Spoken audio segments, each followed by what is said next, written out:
All right, so hey everyone, please keep yourself muted. We are recording this program, so after this presentation, please visit our YouTube channel, hit subscribe, and smash that like button, click the bell to get all our new content. That really helps us out. Stay until the end for more information on donating to AAM. Welcome to another educational and inspiring AAM program. In this workshop, Karen Davis of United Poultry Concerns will cover the definition and nature of anthropomorphism, the ways in which non-human animals have feelings and awareness just like us, how animal exploiters use anthropomorphism to intimidate and silence objections to animal cruelty, how to distinguish between false anthropomorphism and empathic anthropomorphism, how to use anthropomorphism for effective outreach communications. That's probably the most I've used the word in a short period ever. So my name is Michelle Granberg. I'm your moderator. I'm a mentor and team member with Animal Activism Mentorship. I'm located in New Jersey, and I've been vegan and an activist for over 6 years. Our mission at AAM is to empower activists to boldly act and equip them with what they need to fight for animal liberation. AAM teaches specific tools to help activists lay a strong foundation for years to come.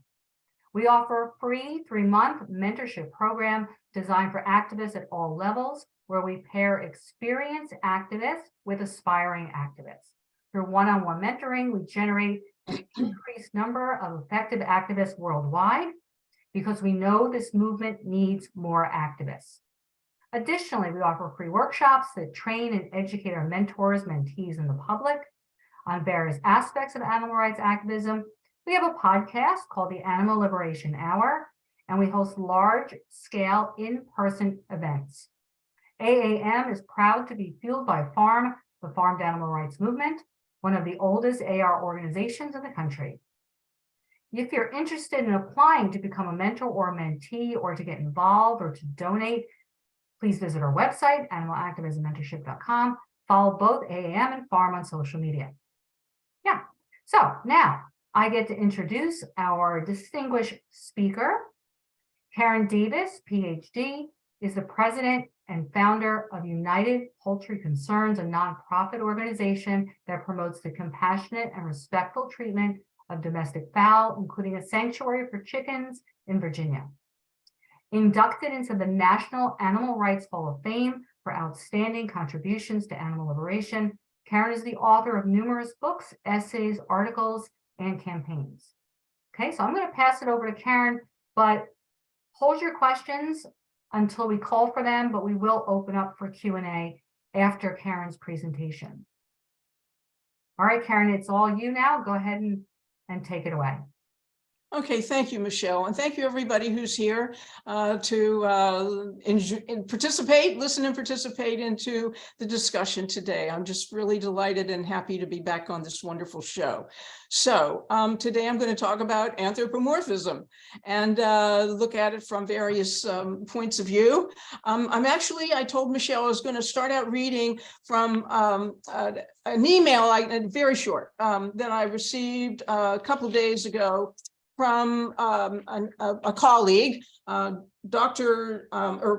Jonathan Klein of Faith Action for Animals. He's the founder director in Los Angeles. And we have been colleagues for a long time. And I got this email from him a couple of days ago when we announced this presentation.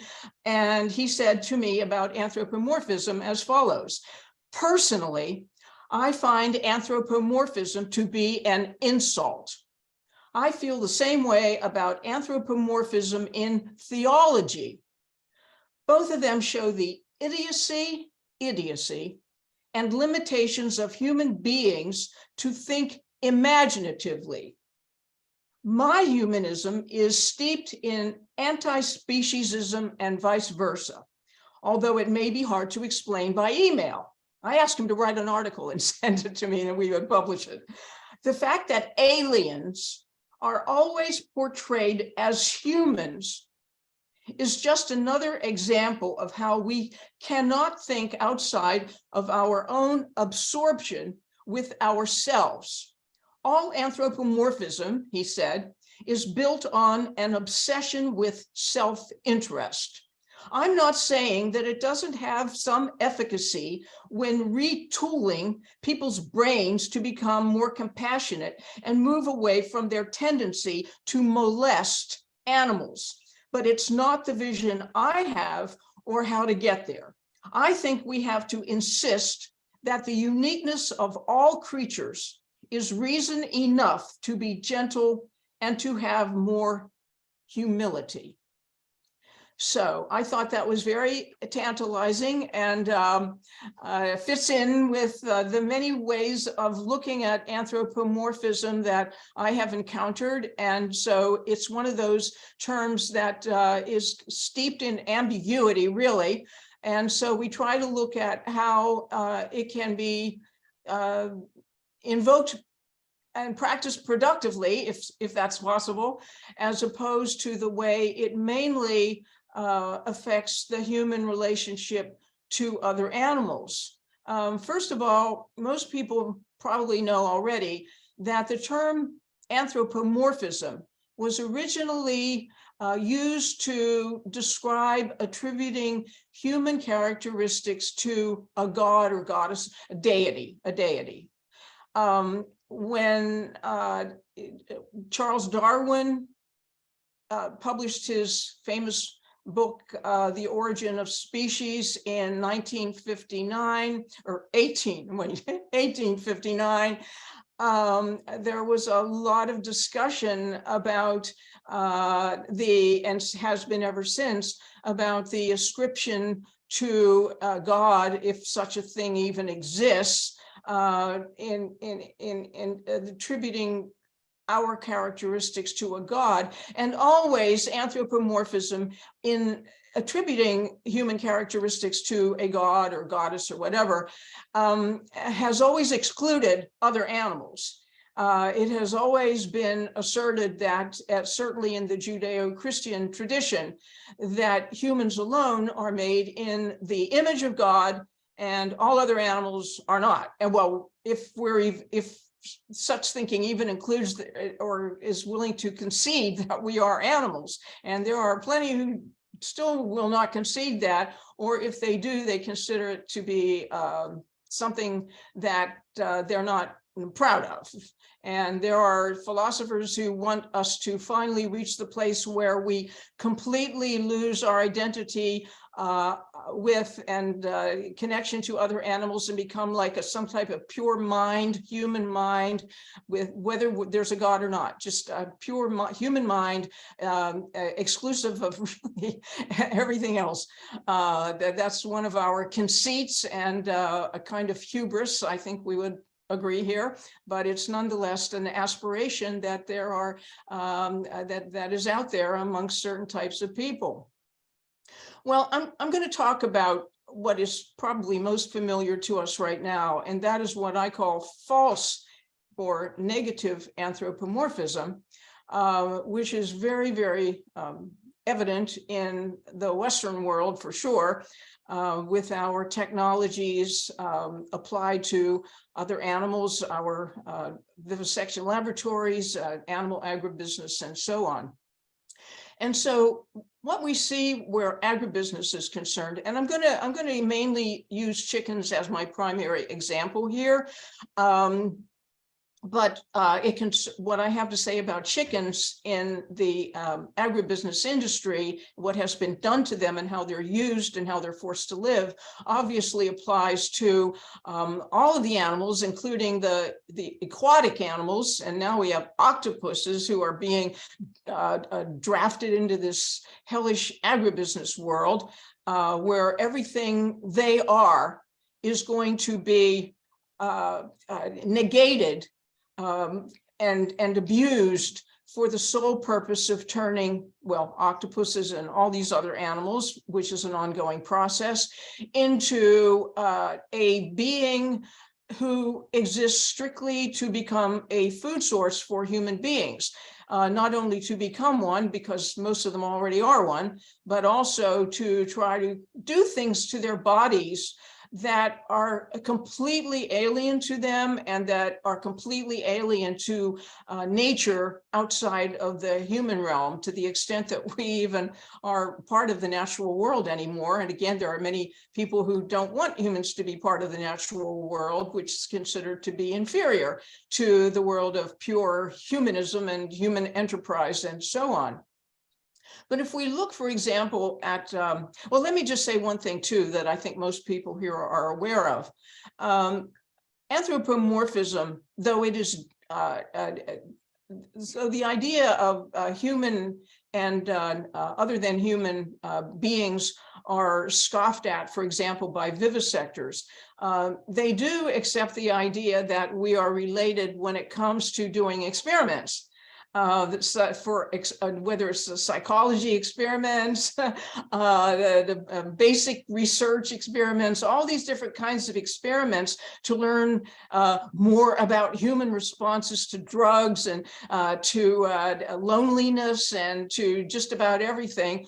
There, in those cases, suddenly monkeys and all kinds of other mammals, as well as birds and probably trout and salmon and everybody else, they can come up with a protocol to try to show that that learn something about human beings by using these animals, these fishes or these mammals or these birds to illustrate.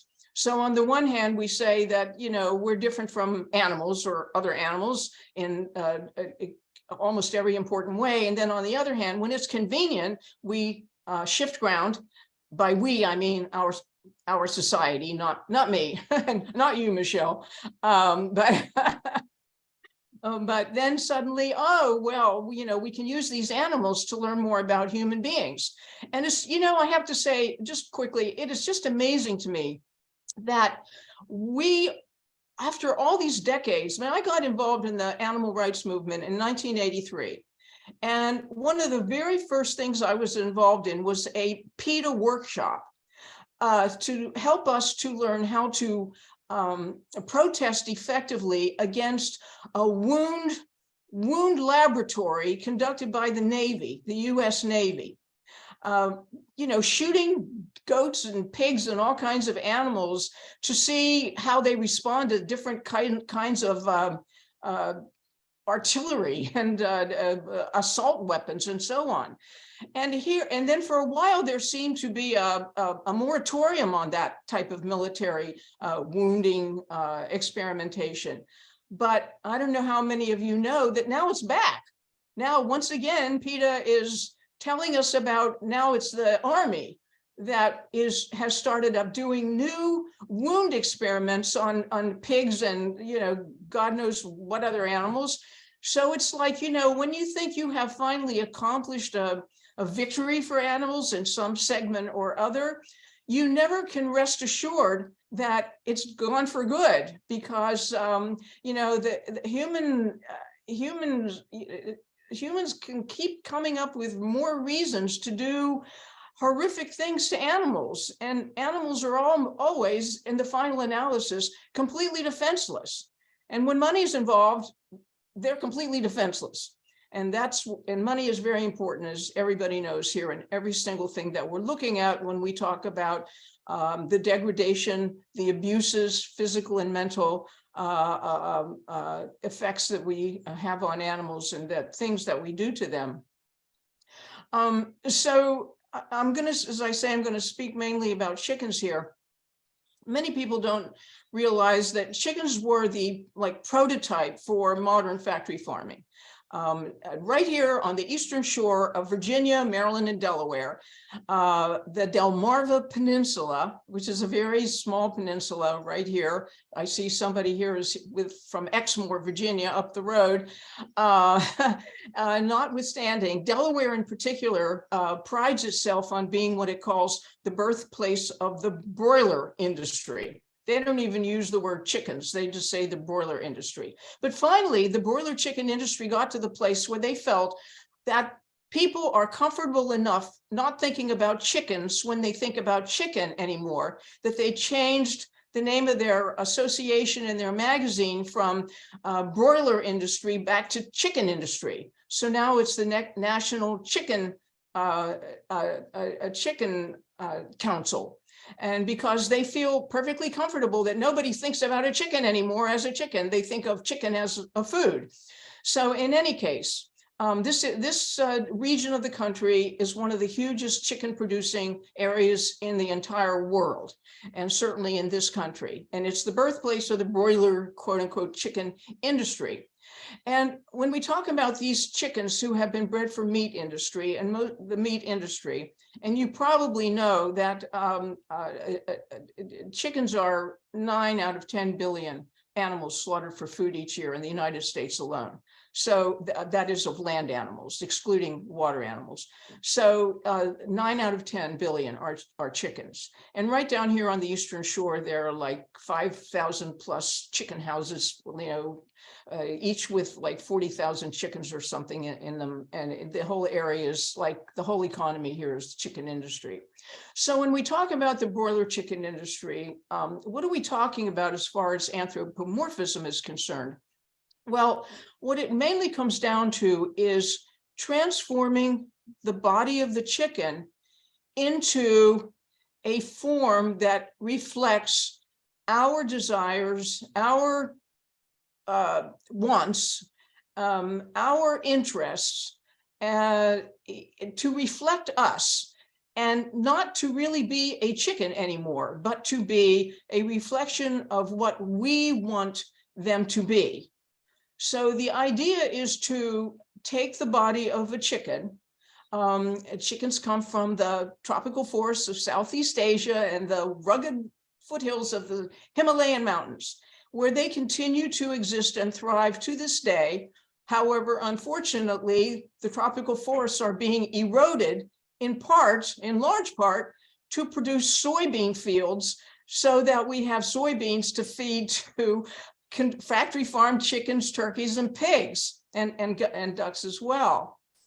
So you take a healthy, natural living bird, a pheasant, which is essentially what a chicken is. You take this pheasant who lives with his or her family in the tropical forest, and you turn them into a being who is nothing externally or as far as the body is concerned, but a being, an object, really, on the way to becoming dead, becoming meat.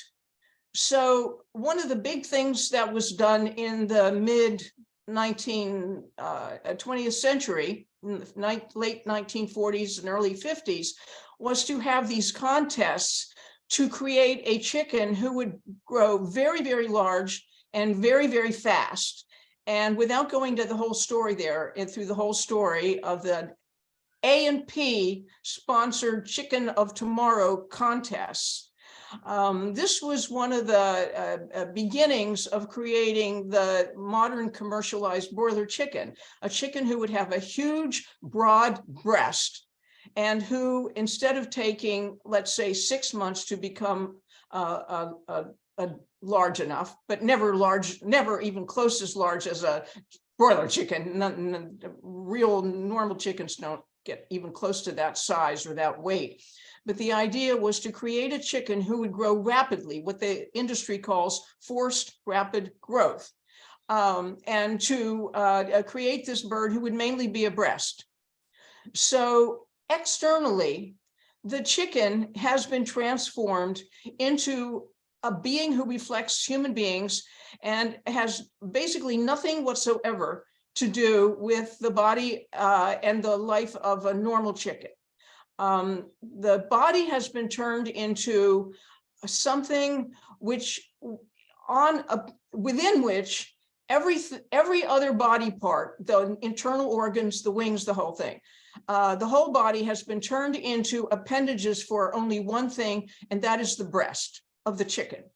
And the industry says what we want and what we've created is a chicken with a breast that once they're slaughtered, you can literally just pull that breast right off and you have something to put on a plate, like a piece of filet mignon, you might say, because that's how big they are. And that's how completely detached and detachable they are from the chicken who is growing in the filthy chicken houses and then being slaughtered. And then they pull that breast off. And it's just amazing. It's amazing that people think this is like some kind of a wonderful thing.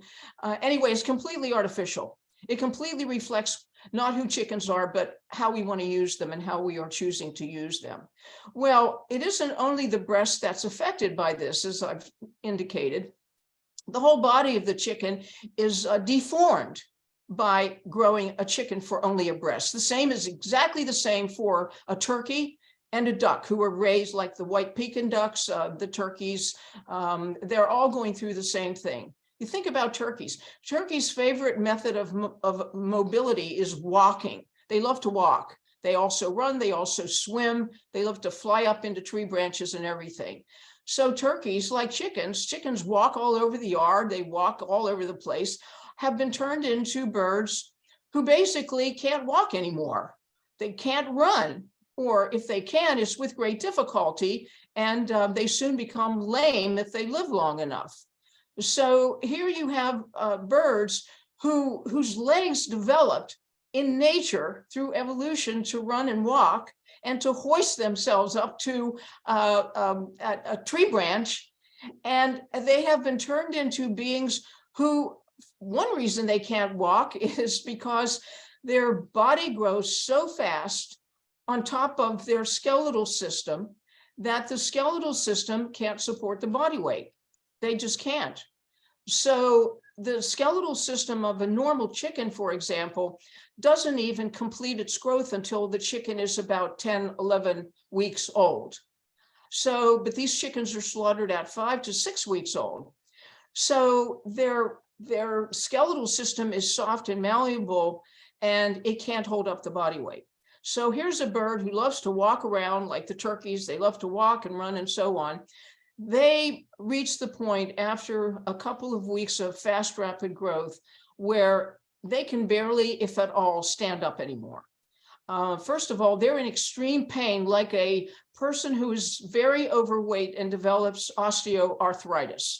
And every step is painful unless they get a hip transplant, which chickens don't get. Chickens and other farmed animals never get any pain relievers of any kind. And yet they're in chronic pain, all imposed by humans. And that's another example of the kind of negative false anthropomorphism I'm describing here, is being in a condition of chronic, not just pain, but pains, and numerous pains all at once, reflecting what we have done to them, and pains that in nature they would not experience. In nature, chickens and turkeys would not have heart attacks. We gave to the chicken and the turkey the heart attack. Again, humans have heart attacks usually because of dietary behavior. That plus lack of exercise or not enough exercise, but we have type 2 diabetes.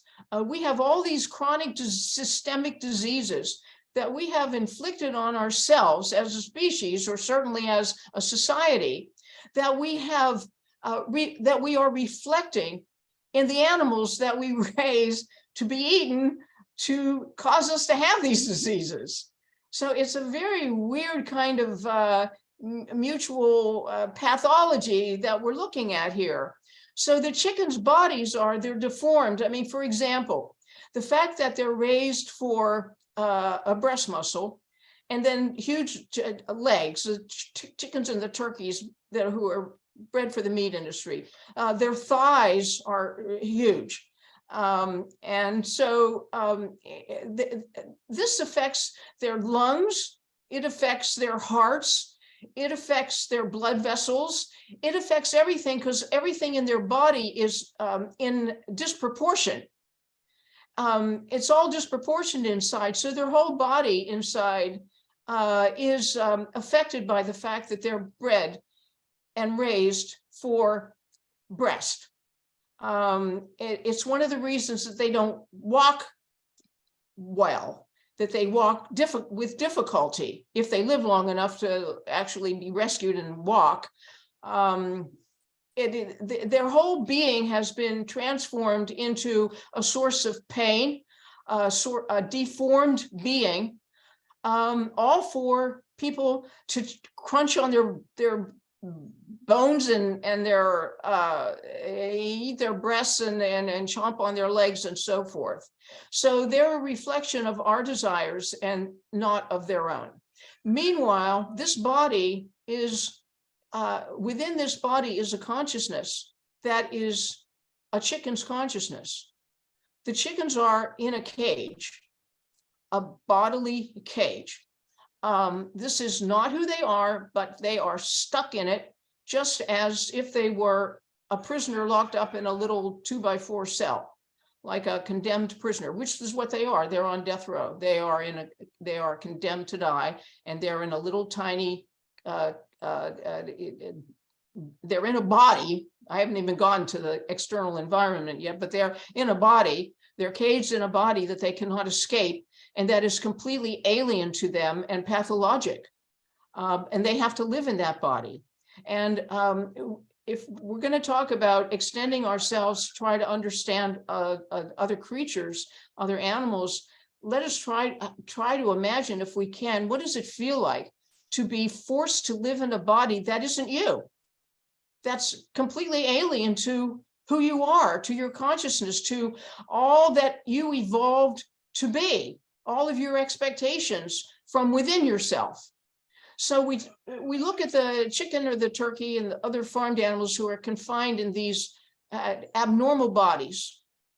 And then we look at this body and this consciousness trapped inside a dystopian environment. That is, there's dystopian is the opposite of utopian, is the complete opposite.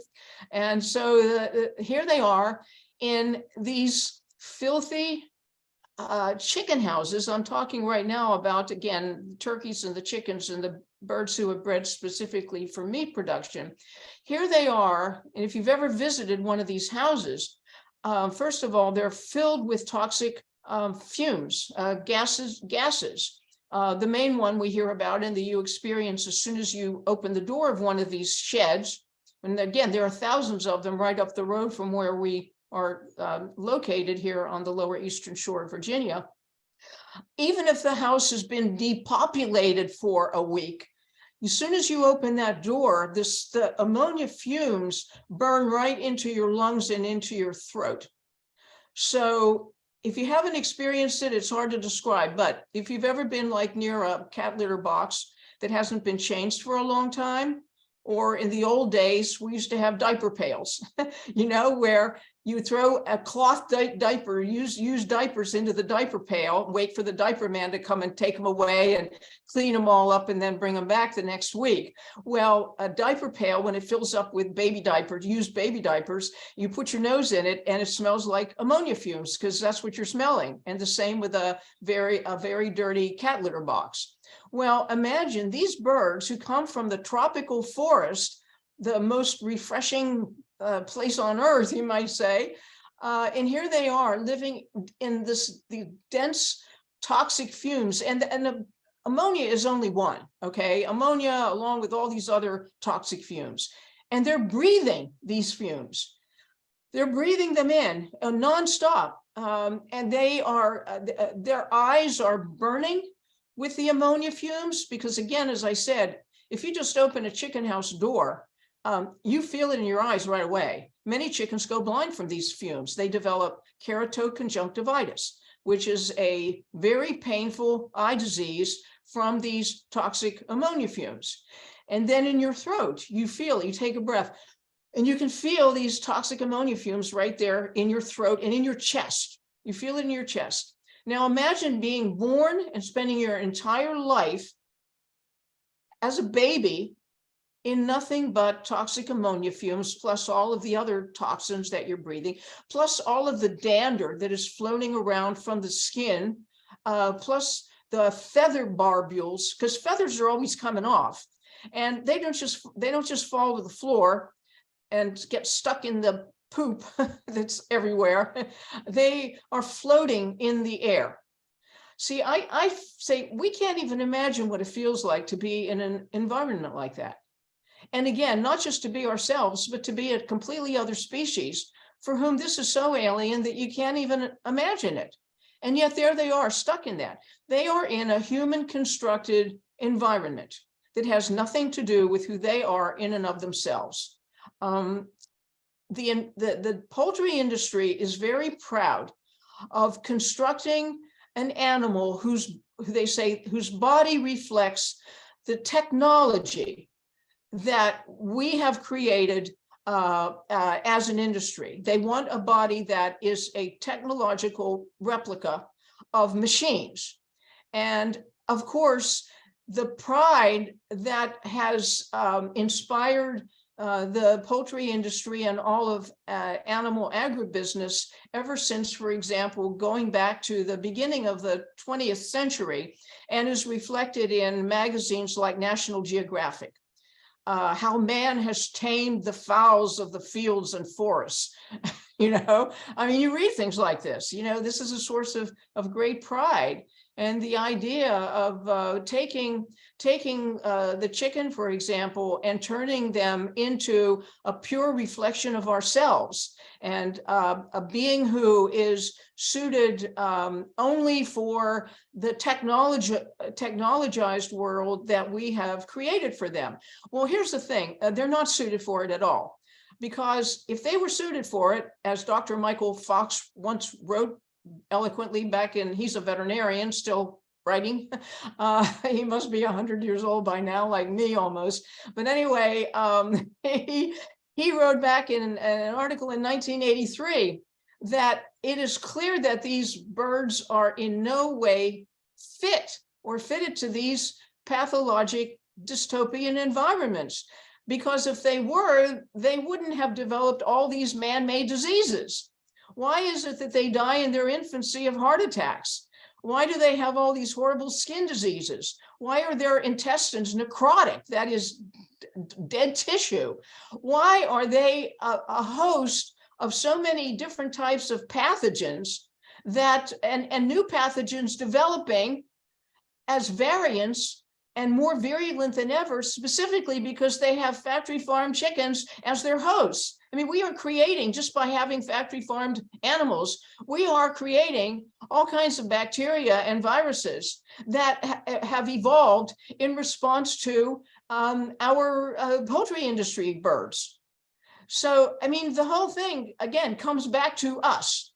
And what we have done with technology to create a bird who is completely miserable, completely sick, and that we then feed ourselves, and that you do have to wonder, I don't want to get too far afield from what is provable, but it is interesting to think of how it used to be not understood. Nobody knew about microbes until Louis Pasteur and others brought these microbes to our attention, these invisible organisms that were responsible for so many, well, bacterial and viral infections that we and others get. But what about the invisible things that we ingest into ourselves, that just because we don't see them doesn't mean they're not there?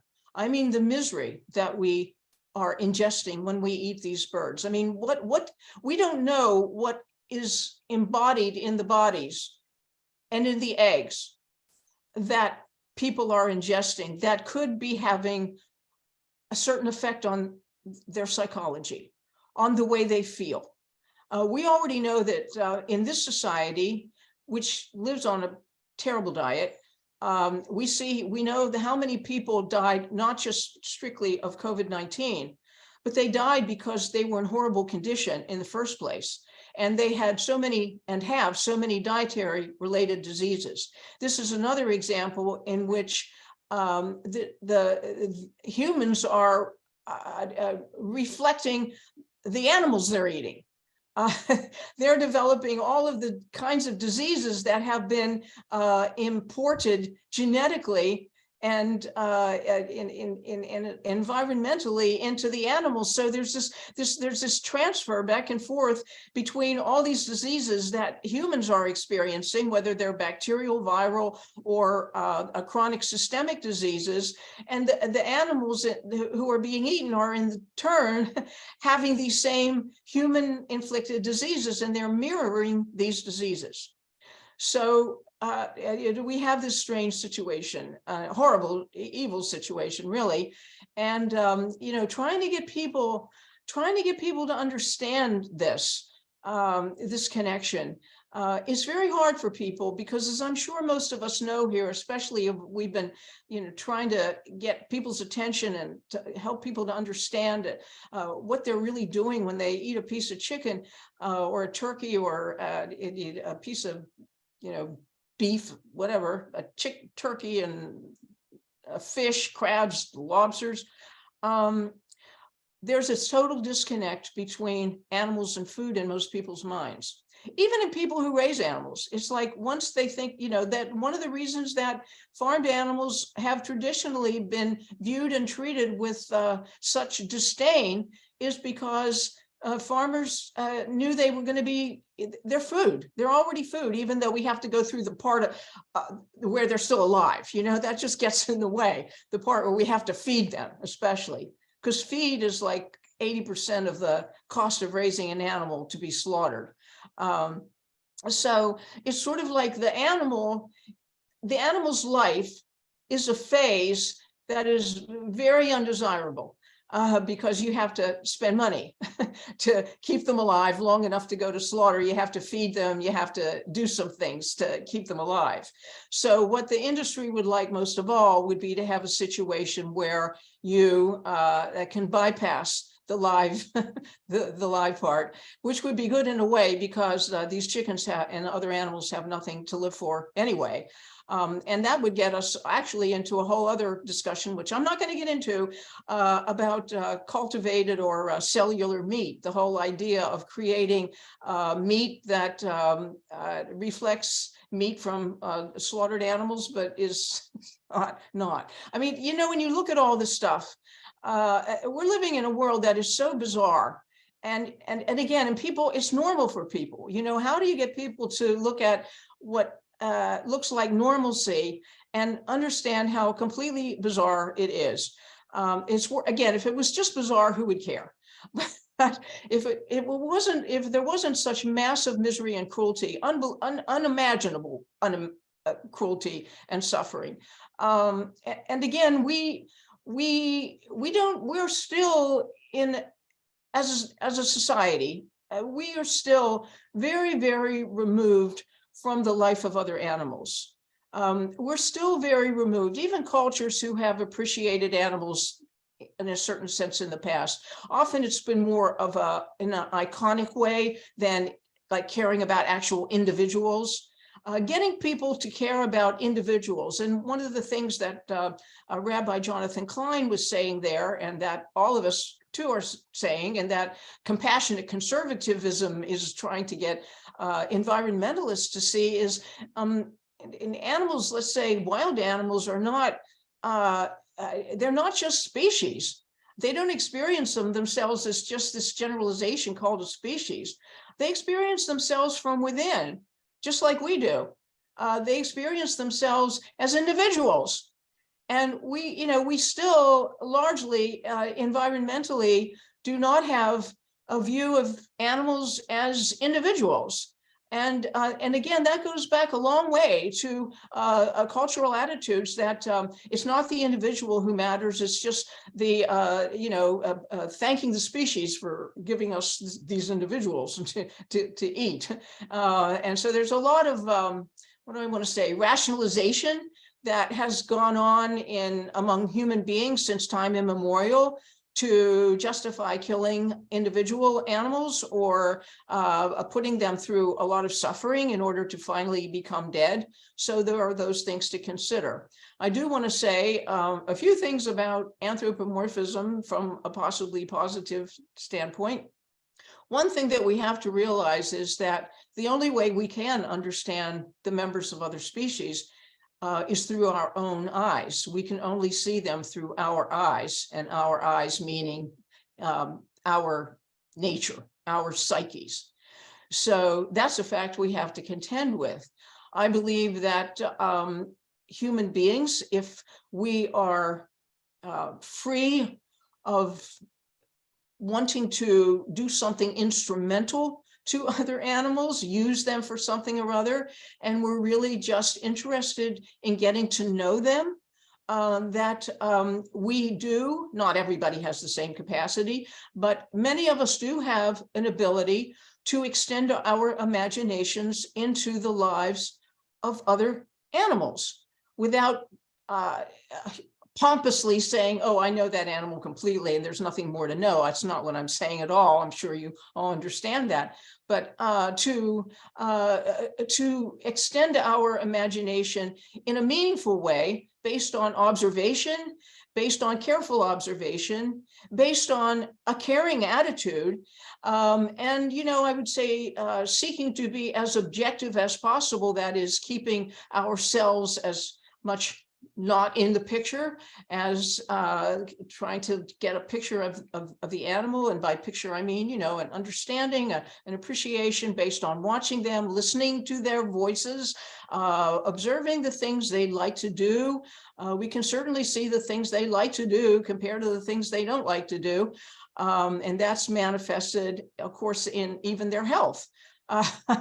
Just like their ill health is a manifestation of the fact that in industrialized farming and operations, they're very miserable physically and mentally. So we can see how animals are, including even these chickens who have been, which we now who we now call Cornish crosses. In our movement, we have, as much as possible, stopped calling them broiler chickens. Just think of calling a chicken a fryer, a broiler, a layer, you know, calling them the product that we're turning them into.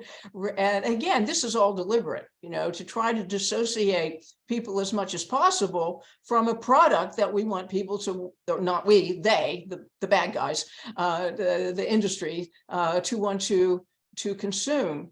So in any case, we want to try to understand other animals so that we understand first of all, the kind of suffering they're enduring, in contrast to what they do when they're not suffering.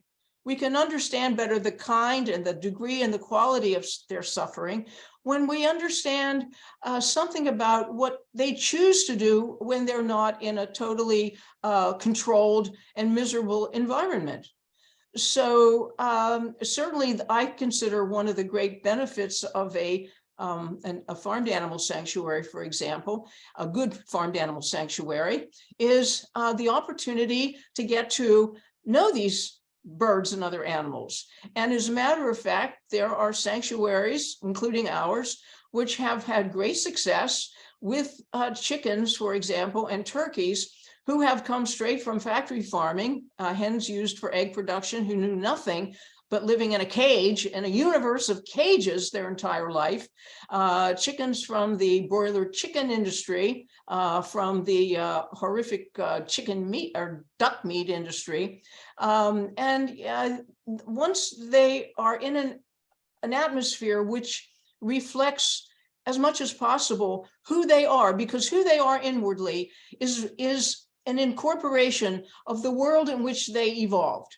And again, in the case of chickens, the tropical forest. In the case of turkeys, all over the United States, in forests, in meadows, in the water, as they love to swim too. So to get to know them in worlds that reflect who they are. And as I've said so many times, one of the first things that hens, for example, who have never put their foot on the ground before will do when you take them out of the carrier and set them carefully on the ground is they'll start using their beaks and their claws to take a dust bath. It's like they know inwardly, they know they are on top of something that they have always incorporated in themselves, and that is the earth. And gradually they start making these gestures, these withered hens, these hens who have almost no feathers and whose beaks have been chopped off in many cases, and whose nails are often very, very long and extended because they never scratched in the soil in their life before. So their nails just grew and grew and grew. Often their nails in the battery cages curl around the wires, so they can't get free until the chicken catchers come and rip their legs off. That's basically how they get free of the cage, when their toenails wrap around the cage floor.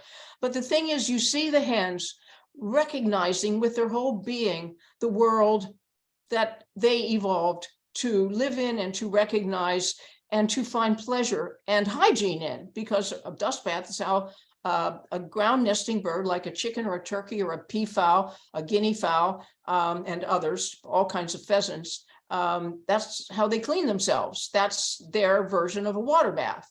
So right away, what you're saying is these chickens want to take a bath. And as soon as they get a chance to take a bath, that's the first thing they do. And they just are, that's just bliss for them. And it always is for chickens. It's wonderful to watch how earthy they are, that they truly are earthlings. They really love the earth. They want to be on it. They want to scratch on it. They want to find food in it. They want to bathe in it. They want to sunbathe lying down on the earth. That's what they want to do. So if you are a perceptive person and you want to learn about who they are, you can sort of like become part of who they are through your own human beingness, without imposing yourself upon them. But your imagination can extend beyond yourself, I believe. I mean, without saying, well, I've accomplished all this, but I really feel that over the many years that I have been in direct contact with chickens since 1985, and I urge people to go to our website, our homepage, and read my essay called The Social Life of Chickens, because I believe it really will give people a sense of individual chickens, roosters and hens, who I have observed and interacted with and held in my arms and held while they died and while they got better, and just observed them, and have done that every day up to this very, very day. And to get to know, well, it doesn't take too much to get to know what they want to do. They like grass, they like trees, they like bushes, they like being with each other. They get along usually very well with many other species, including humans, if the human beings are nonviolent toward them. You get to understand how much. I mean, we have our chickens, as Michelle and I were talking about before the show started. In 2014, we enclosed our chickens in 12,000 square feet of an outdoor aviary. They're completely outdoors, and all their houses are inside the aviary. All the trees and bushes are inside the aviary, and they go through their branches and limbs go through the predator-proof holes at the top and on the sides, because the whole idea is to be able to have the chickens outside without being attacked by predators. That's the whole purpose. So you get to see how, I mean, the chickens want to go up into the trees. And that's how most of them love to sleep in the tree branches at night. And it's just wonderful to hear all the commotion of the chickens getting up into their branches at night. And we have a little bathroom off the laundry room.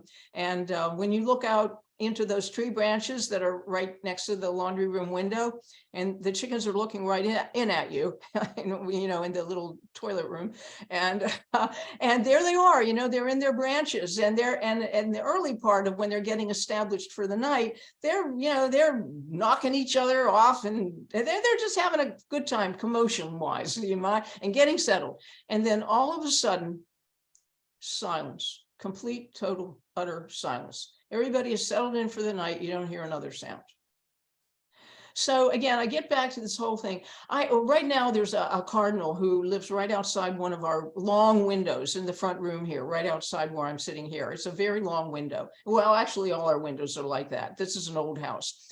And I just watched this cardinal, and he he looks in the window at you, and you see this like large red and black face looking at you in the window, and he loves to go running up and down the window. He just runs up and he flies up and he flies back down again.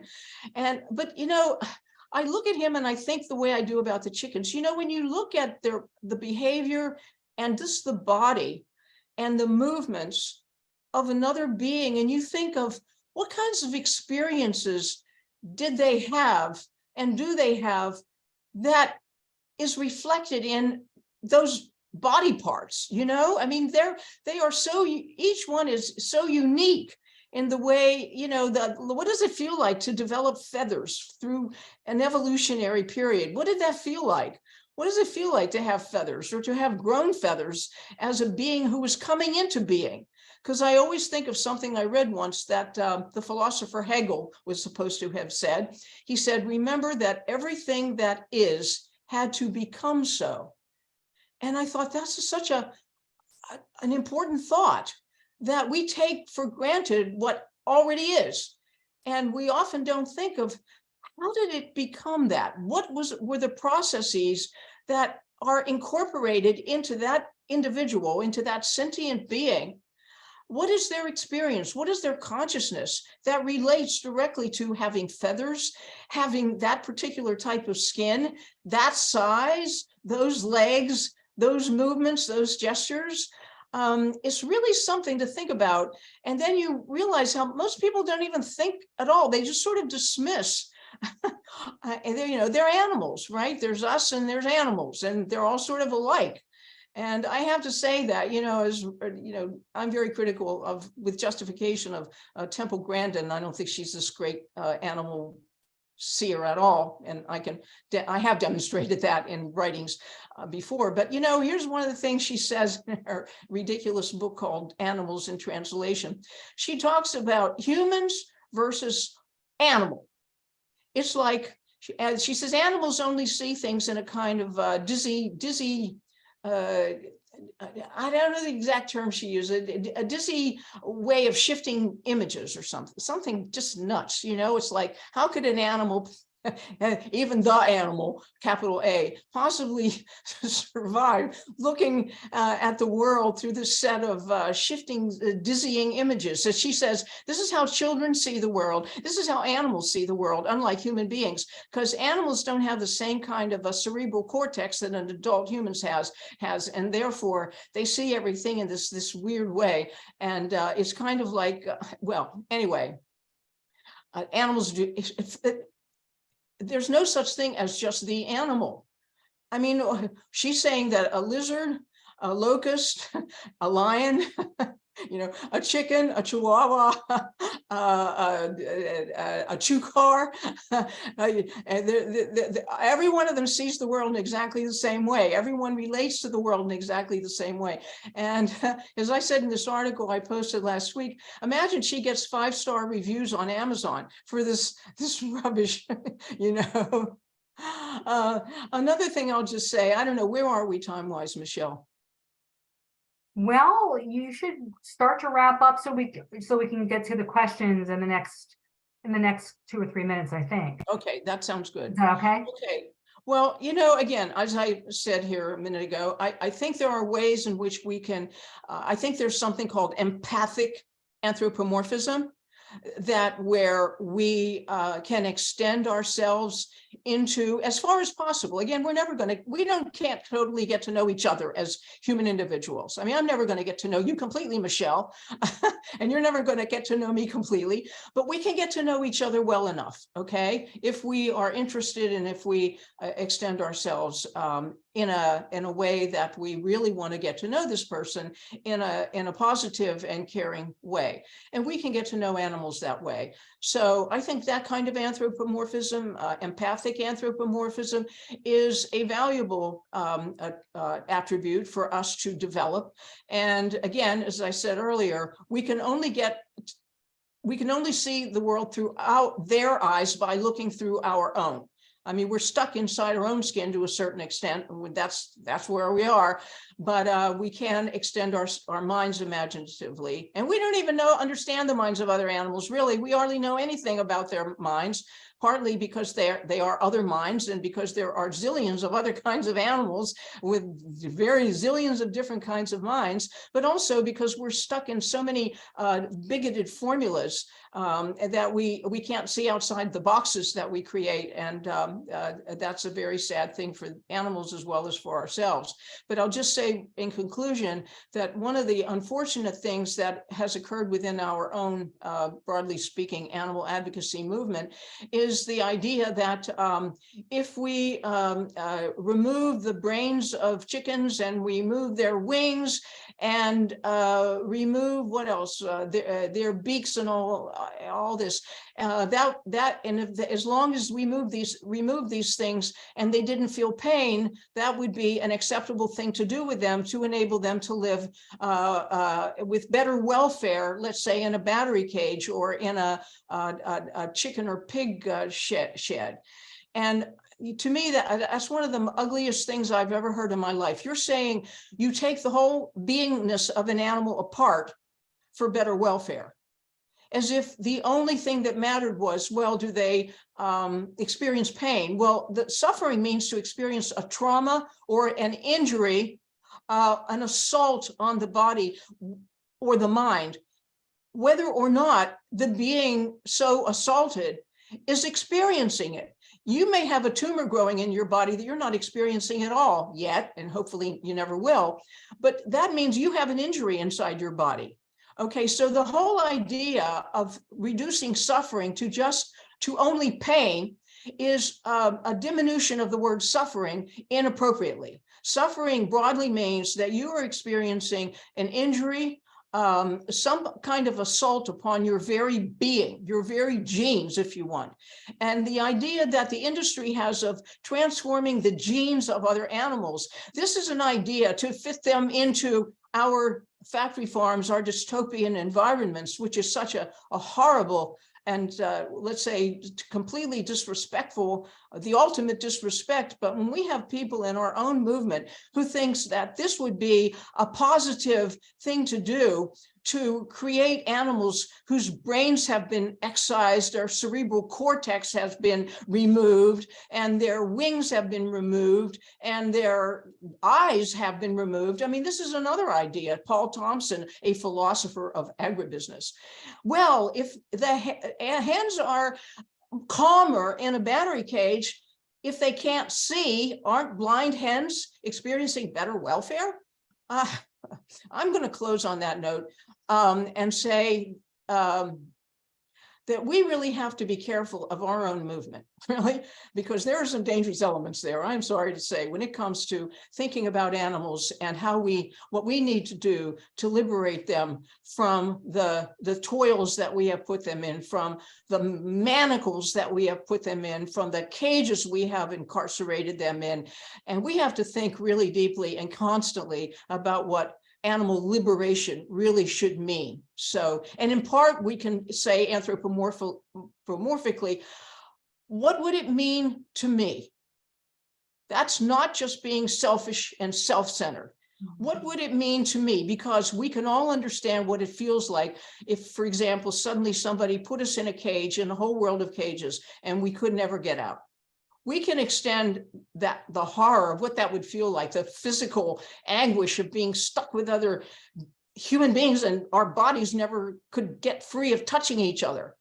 Well, chickens experience that, never being able to get away from touching each other's bodies just as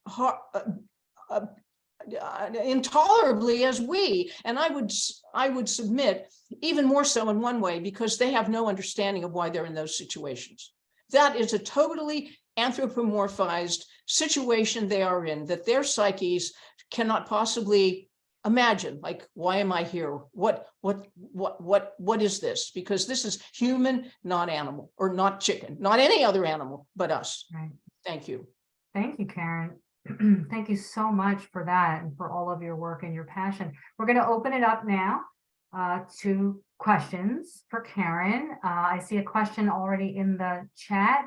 You can place your questions in the chat, or if you would like to ask Karen, you can hit the hand raise icon. That's the easiest way, and I'll try to get to them in order. All right, Karen. So the question from Tenebrae is, how can we get people to be open to learning about the cruelties they are complicit in? Even longtime friends have yelled, don't, I can't see the word under there. Don't something me. They want to remain in the symbiotic relationship they're in with the animal ag industry. Well, if I understand the basic question is, how do we get people to care about animals enough to not just say, oh, it's too bad, they should be treated humanely, but they get past that, to just passive, oh, I'm sorry to hear that, I wish they would be treated humanely. And then you say, well, they're not treated humanely, so what are you going to do about it? Since they're not treated humanely, are you going to change your diet or not?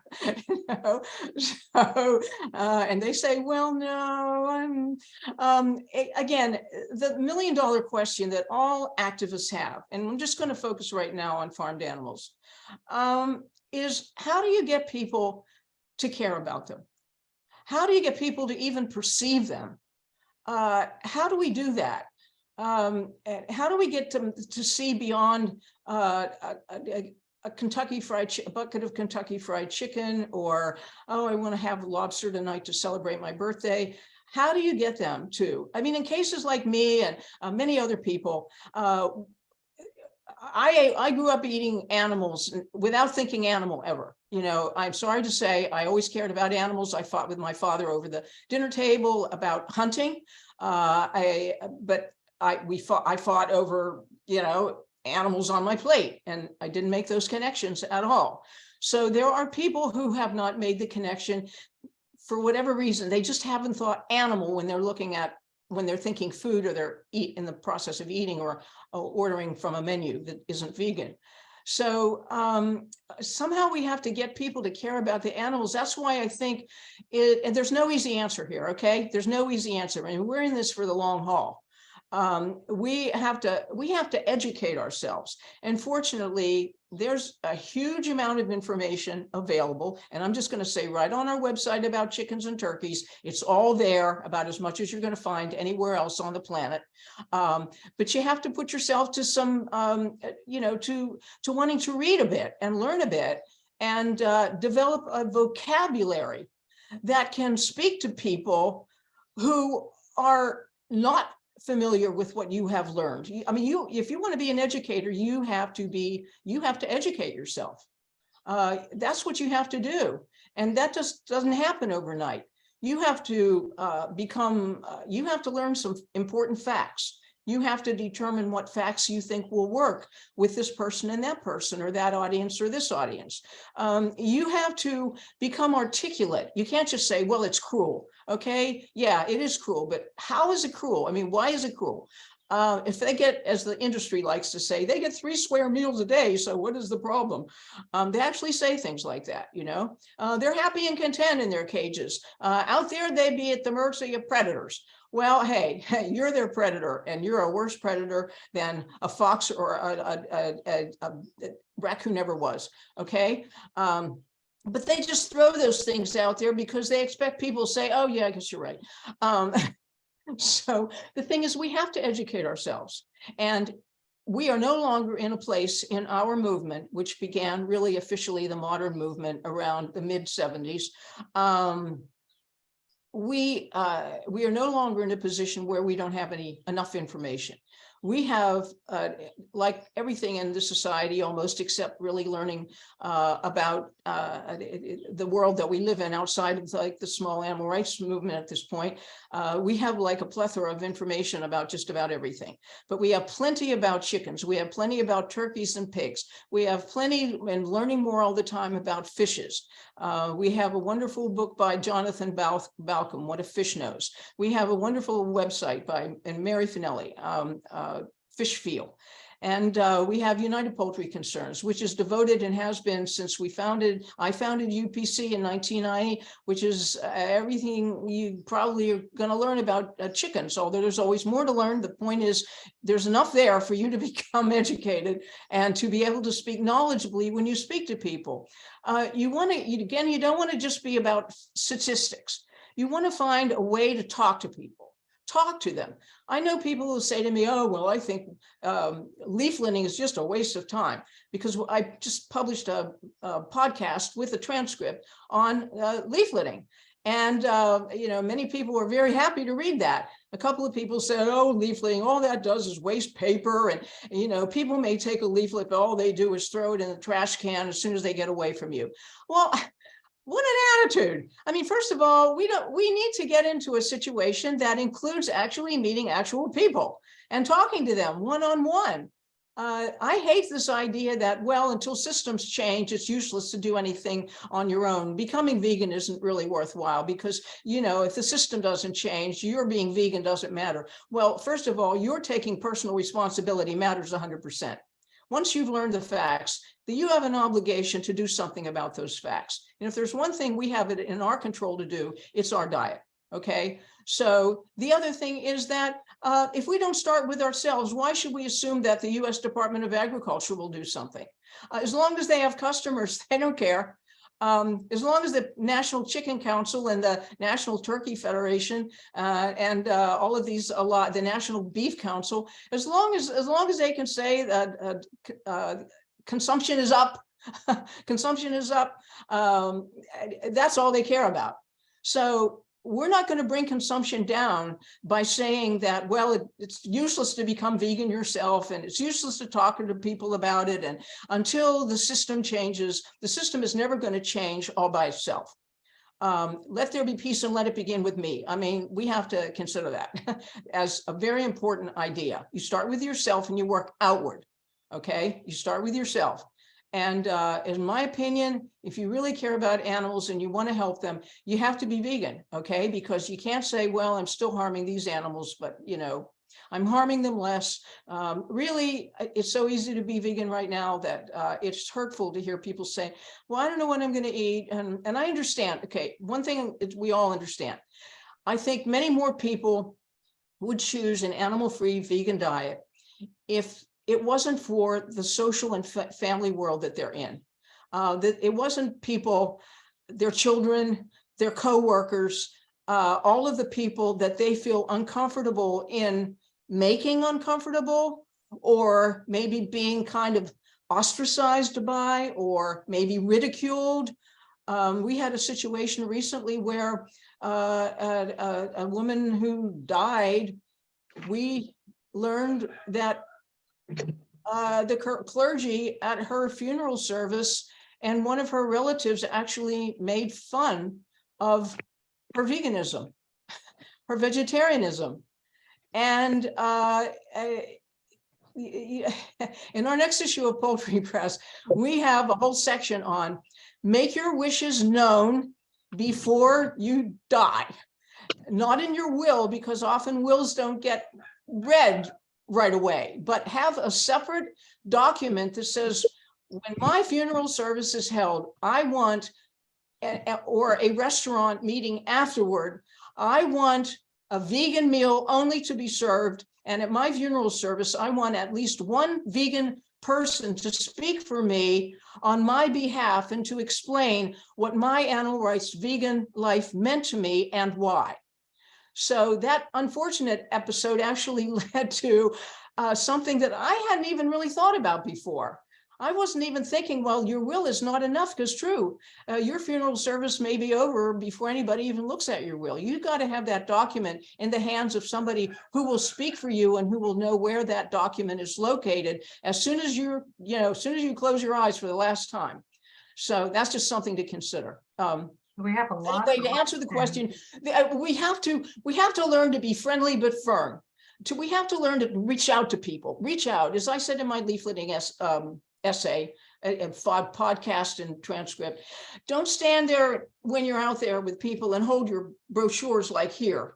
Extend them to the person. Say, here, you might like to enjoy reading this, or here's some information. I hope you'll have a chance to look at it when you have time, or just something friendly, but extend it to them so it's easier for them to take it. If you hold it like this, well, they probably won't take it. It's not that they don't want it, but they don't want to reach into your chest and pull it out, So you have to reach out to people in a friendly way. You have to be friendly but firm. You have to have, the more you do that, the better you become. I mean, whether you're talking to people on Zoom or on the street corner or at a veg fest, it doesn't matter. You have to develop a personality there, a true personality, but it's Showtime personality that talks to people, that doesn't lecture them. That often people love to hear, well, your story. Well, here's what I caught, what happened to me. I ate meat all my life without thinking about it, which is true about me. I never thought about it until I read an essay by the Russian writer Leo Tolstoy called The First Step. And his description of his visits to a Moscow slaughterhouse, that was when I awoke to what meat means. That animals, that was what did it to me, for me. So there's something that will awaken somebody. You want to be an awakener. Maybe you won't be the only one, but you put a thought in their head, and maybe then the next time they come to something that reminds them of what you said or the brochure you gave them, and gradually an awareness accumulates in their minds. And how do we all become vegetarian and vegans? How do we do that? How do we all become animal rights people? Something or some things happened out there in the world that woke us up. So we want to be those awakeners, those illuminators, and we can do that if we really want to. Okay, we have a lot of questions. I don't think we'll be able to get to all of them, but Eli Z. Karen asked, if comparing animals to humans should be avoided, what would be, in your opinion, the best way to go to get people to empathize with non-human animals? I think you answered some of that. That's my idea of getting people to empathize. Yeah. Well, without comparing them to animals. Without what? Without comparing us to animals. Well, first of all, we are animals. We're mammals. We're primates. So we're as much of a mammal as a pig. Okay. So not that we want to be ever rude and say, look, we're all animals here, whether you're a pig or a rhinoceros. You don't want to, you don't be rude, okay? But at the same time, you want to get them to understand that, we are fellow creatures on this planet. They are our fellow creatures. They have different skin. They might have feathers, fur. They might have scales, whatever. They might have a carapace, like in an insect, whatever. But the point is, we are all fellow creatures on this planet. We all feel being alive in the flesh. We all have that in common. And even though we're very different in the kinds of environments we may choose to live in the things we do to perpetuate ourselves and to make our lives as satisfying as possible, one thing we know is we all want to be happy. We all want to experience our lives as something we're glad to have and to enjoy. Most animals want to be parents and to have siblings and children and to teach their children and to be members of flocks and herds. We want to be members of our own flock and herds as human beings. We want to have others to be with. And we also, many of us enjoy the company of other species. And we want to get people to see that we can learn to appreciate and cherish the lives of other creatures, even if they're very different from us and we never even get to know them in a personal way. I remember when I started learning about ostriches and emus, I barely even knew what an ostrich was. And this was like 20 years ago when an animal activist in England asked me about, is this industry starting in the United States the way it's starting in the UK? And I was like, I don't know. I haven't heard about it, but I quickly applied myself to learning about it. And here, an ostrich emu business developing, just like now we've got that, plus the octopus industry starting in Spain. Imagine creating all these new industries, and we've got these billions and billions and billions of chickens and all these other animals, and yet it's just like a hydra's head that just keeps popping up in a million different places and ways. But that's a fact of life. Okay, so we have to face the facts and say, what is our response to these facts going to be? And try to carve out a response. So again, there's no pat answer to these questions. We learn by doing. Okay, we learn by speaking. We learn by learning. And again, it's something that we have to apply ourselves to. Of course, everybody's, busy with a million different things. I have the leisure to devote myself to nothing but chickens, okay? Whether it's being with them or writing about them or speaking on their behalf or whatever. I chose this life. It's the life I want. It's the life I'm glad I have. I'm glad I don't have to deal with people who don't want to be vegan that I'm going to lunch with. I admit that. But I haven't always been free to just be free in that respect.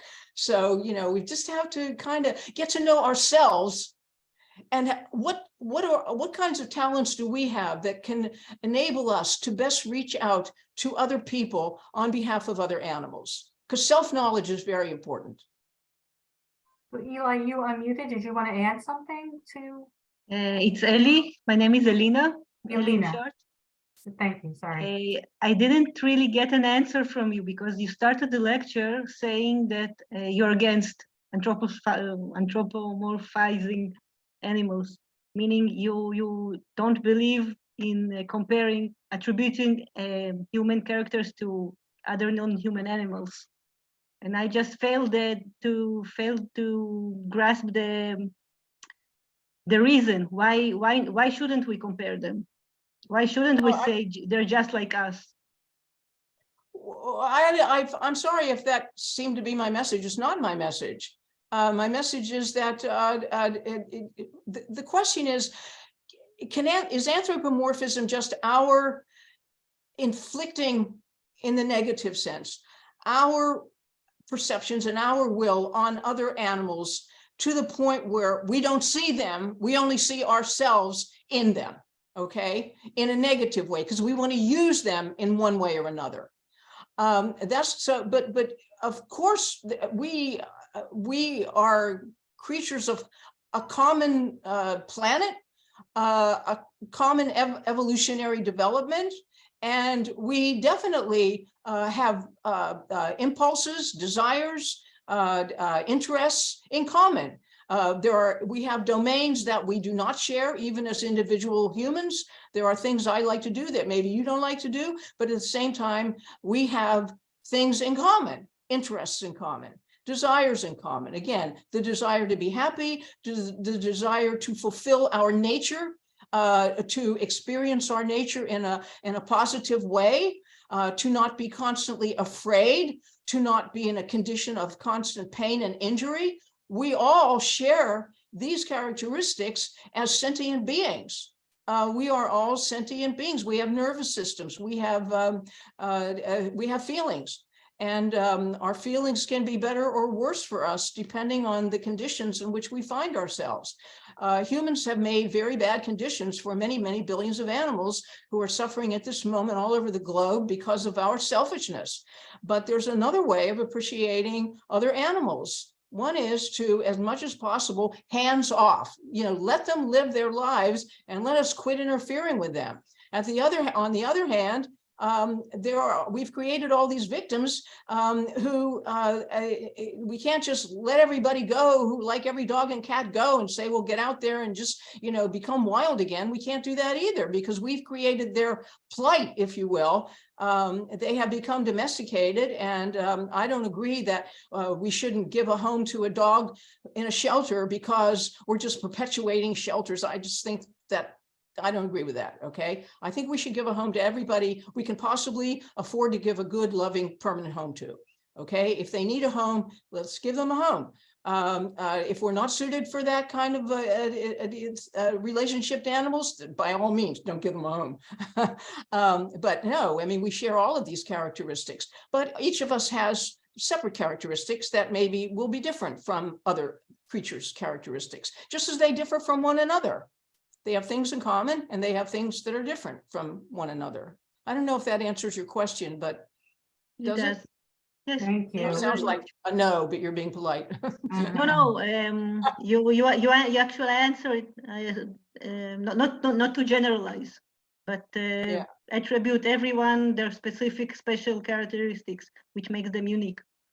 It's a great approach. Again, we want to talk about it. People say, well, I could never relate to a chicken.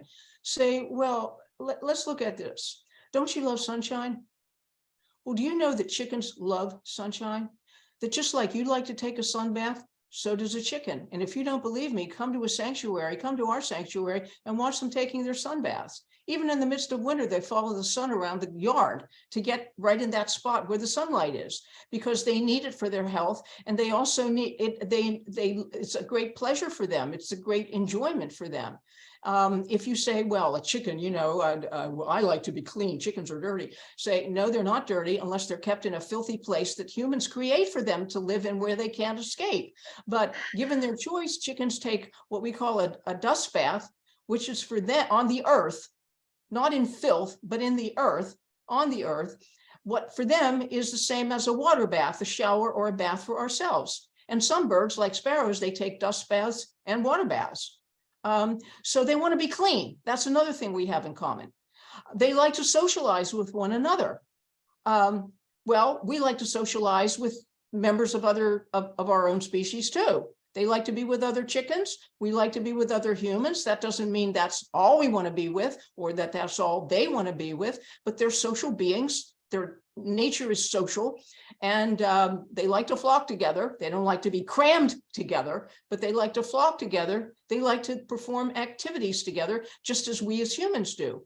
So, you can just get out a chart and put down, what do humans and chickens have in common? Well, we both like to do the following things. And then you can kind of have that as a template for when you talk to people, get them to see, well, actually, we have important things in common with chickens. We fear being hurt. We fear pain. We love sunlight. We love to be clean. We love to socialize with each other. We like to exist in fresh air. Chickens want fresh air the same as we do. And just as when we get sick, when we don't have fresh air, when we're living in slums and so on, so chickens get sick when they're forced to live in what amounts to a slum, which is a factory farm type of building. Great, thank you, Karen. So another question is sort of the same lines. How about making similarity comparisons to the sentience between dogs and cats and farm animals? Do you recommend that, and what would you recommend? Well, I believe in showing similarities where the similarities are true, and where they'll help people to see more clearly and deeply than they had. Because again, most people are pretty much, they're not responding authentically. They're responding more to what could be called received knowledge or received information. It's something that's been passed down to them that they have not really thought through experientially themselves for whatever reason. I mean, we're all like that. We all have to break through what we grew up hearing and learn for ourselves. And it's not always totally achievable. I mean, we only know what we know. And we only break through what we know we broke through. We don't know what ideas we still hold that are prejudicial and inaccurate and all of that, because that's unconsciousness and we're trying to get conscious, but we're only conscious of what we're conscious of. That's what we're stuck with. So as far as showing, since most people do relate to dogs and cats, at least in this society, showing again, chickens can love to be held and petted and stroked. And if you go to our website, just for example, right on the right-hand side, I posted permanently a short YouTube. No, it's Go Beats video. You can just click it right on. It's Boo the Chicken. And it is, when I watch it, Mary Finelli made me aware of it, and she makes me aware of just everything on the internet. And it is just, it lasts about 5 minutes. And it is just, to me, it's just so adorable. And it's a chicken from the chicken meat industry, the broiler chicken industry, a rooster she named Boo because she met him at Halloween, and he was rescued. And to me, it's just charming. I mean, it shows how loving she and her husband are to him. She's the narrator, and how lovingly he responds to her holding him and petting his feathers, and he loves to nestle his head inside her neck and under her hair, and he's just, it's just such a blissful thing. And I've had my own experiences with chickens who just love to be held and cuddled, and love to sit on the sofa with you and with it in front of the television and all that. But I say, if you want a really just quick example, go to our homepage on the right-hand side where it says "Boo the Chicken," and you'll see the narrator, the woman, and the man, her husband, right next to her, and click that on, and you just, it's just such charming and sweet thing to see. And then actually right on our homepage too, we have 3 sweet videos that I just published Monday, and it's 3 different short video showing, 2 of them show a chicken with a human being, and then the third one shows this chicken and a cat together, and the hen is watching her baby chicks all be snuggled under the cat, and the cat is lying in his or her basket, and all these baby chicks are running under his legs and under his arms and everything, and the hen is watching this like, what is this? And he's just seeming, all of them, the baby chicks, the mother hen, and the cat, are all like this lovey-dovey love fest. And it, again, is just charming. So all 3 of those videos are right there on our homepage right now. And all 4 of them that I've just described, they're all surrounded by all kinds of hearts. So you can't miss them. There are hearts everywhere around the frame. So Dana has a different question. Do you know the specific range of how many broiler chickens are on a truck to go to slaughter on average? Do you know? Usually about 2,500. 2,500 per truck. On a flatbed truck taking them to slaughter. Since turkeys are larger, a lot, there may be fewer on those trucks, but it's the same situation. So yeah, see, down here where we are on the Eastern Shore, right up the road, I mean, those trucks are going up and down the road all night and all day on the back roads and on the main road, Route 13 here, and then Route 50 going up toward Washington, D.C. Yeah, they're everywhere. Yeah, it's horrible to look at them. I mean, people like in an area like this, for example, a lot of them have some backyard chickens. And you'll meet chick people who say, we love our backyard chickens at the supermarket, because maybe I'm buying like a whole bunch of lettuce, and they say, "Oh, you eat a lot of lettuce," and I might say, "Well, yeah, they're for our chickens." "Oh, you have chickens? Well, we have chickens too. I love chickens." And I'm saying, "Oh, that's wonderful. I'm so glad." And meanwhile, I'm looking at the shopping cart. It's like they have chicken in there, and not one of their backyard chickens either. And without getting into the whole thing here, because I always carry literature, I carry something to nice put in their hands, if there's an opportunity to do that. But their attitude is, well, these chickens are pets and those chickens are for food. So that's an attitude that's very common. It's too bad about the chickens you see going up and down the road on the way to slaughter loaded up in the transport crates on the flatbed trucks. But well, they're food. I mean, that's what they're for, right? And they don't make the connection. Now, not everybody. Some people do, but I'd say in general, people don't. So there's a disconnect between the chickens they consider pets. Or they usually consider them for like pets who lay eggs for themselves. The chickens who they consider pets, the chickens who are going to slaughter, and then the chickens going to slaughter and the food that they're going to buy at the supermarket, the chicken wings or chicken breasts and whatever. So there are all these separate compartments that you're also trying to sort of like pull together and help them to see, that this is like, they're not separate. So we're going to take one last question and have you certainly wrap up with any final thoughts. And I saw the question, but it was basically, I guess, what's your best recommendation for how we might achieve animal liberation? I have nothing to say. That's my question. Read my books, read my articles. Yeah. I would say again, there is no one size fits all. No, we're not going to get to the place where suddenly animals are liberated. First of all, we have human beings all over the planet who are not liberated from human abuse. We already know that. We know how hard social justice is, just trying to get justice for other human beings. And animals have no defense at all against us. I mean, they cannot defend themselves against our wants, our desires, our machinery, and so on.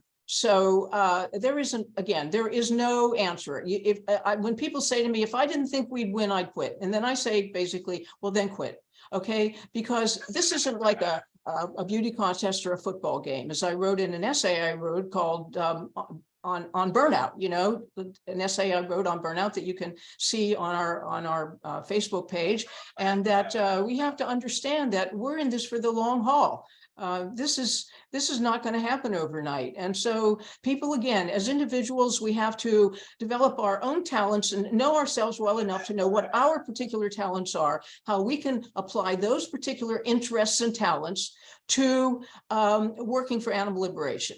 We have to join organizations that express our goals for animals. And there are many good organizations to join. I mean, there's United Poultry Concerns, there's Farm, there's the Farm Sanctuary, there's Chicken Run Rescue, there are lots of wonderful farmed animal sanctuaries, all kinds of sanctuaries for all kinds of animals and animals and organizations that aren't necessarily sanctuaries or don't necessarily have sanctuaries, but that are very informative, that are doing very important undercover investigations. And so you want to find organizations that are doing things that you can participate in one way or the other, whether it's writing letters to members of Congress or to the head of an animal abusing corporation or to a politician. Good luck, right?